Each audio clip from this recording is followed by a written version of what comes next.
Sometimes you don't get the job because you're not actually qualified or you're just not what they're looking for. But oftentimes, when you're not getting called back, that's not the reason. There are three huge reasons that you often won't get called back when you apply to a job. So, what we're gonna do is I'm gonna break these down. I'll go over the three, and then in this video, we'll talk about the first one, and then there's gonna be two other videos that talk about the other ones. So, definitely keep an eye on the channel to check those out. So, the top three reasons that people don't get a call back for a job, even though they are qualified, is number one, that you're applying to the kind of companies that have processes that eliminate people, I would say, unfairly. So these are the kind of companies that don't necessarily value what you have to offer. And I'll go into more in depth in this video about what that means. The second one is if you are applying to companies and positions that get a ton of resumes, your resume might never even make it to the top of the pile.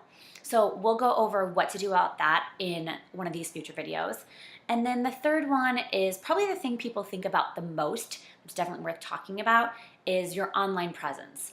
If your online presence isn't good, then you're gonna have a really hard time.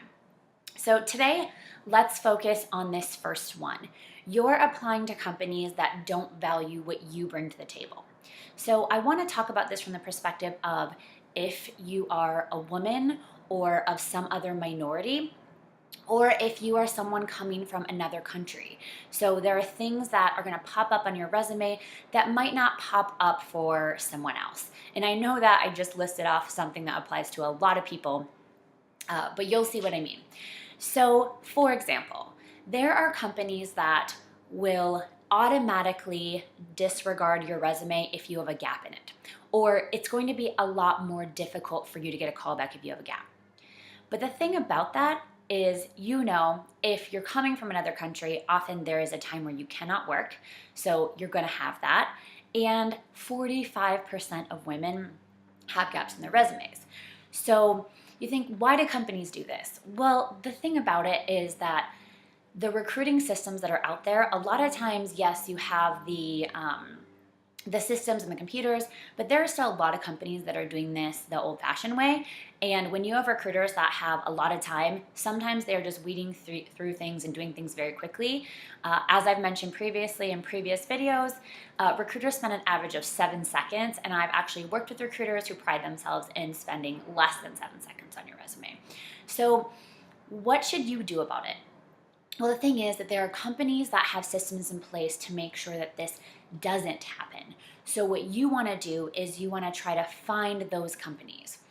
So the first thing that you can do is you can do some research about which companies are most likely to be really good, for example, for moms to hire. And I'd encourage you to look for companies that are great for moms, even if you're not a mom, because a lot of times gaps, companies will think they're because of childcare, and they could be because of childcare, but they could also be because of visa situations. So therefore, whether or not you're a mom, if you look for those companies, you kind of know that it's more likely you're not going to be ruled out because of a gap in your resume. And let me tell you a really cool story about this. So there's a woman that I know, and she was out of the workforce for over 10 years. And so simply by researching what companies are best for moms, she found a job. And not only did she get this job, she started out about in the 40,000, 50,000 range when she started there. Fast forward quite a few years later, and she has been promoted so many times and made 6 figures. And the other thing to keep in mind is not only did the fact that this company is a great company for moms help her get the job, it's helped her succeed because it's a company that has understood, yes, sometimes she has to come in early so she can leave early, or sometimes she has to come in late because she has to deal with all kinds of things with her kids. And so, and hopefully companies understand these things for men as well.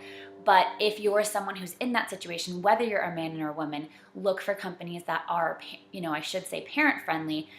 And that's going to be extremely helpful for you and give you a sense that that type of company is not the one kind of weeding them out. Another really good way to do this, research, you can do it the old-fashioned way. You can go on Google and look for that, but you can ask around and try to figure out where other people are working, look for news articles, try to figure out which companies are really making the effort to be pro-parent, and also look for companies that are embracing diversity. They know that there are going to be gaps in the resume or other types of things where when you don't see them saying much about diversity, it's more likely, not absolutely true, but more likely that they may be the ones filtering out your resume. And really the moral of the story here is when you're not getting callbacks, it's not always because you're not qualified. There's many, many times that it's something else, and it's not always about you. So remembering that, don't get discouraged. You're going to have to apply to quite a few jobs in order to get that callback. So we will be talking in the next video, in the next 2 videos, about both your online presence and also about when you're applying to companies or positions that get a lot of resumes and how to deal with that. So definitely tune into that. Keep in mind that if you prefer to read, I have some similar content out there. You can follow me on LinkedIn. I can put the link down below for that. And I have some great blog articles that cover a lot of this same material. So check those out as well. So hopefully we'll catch you next time for the next video.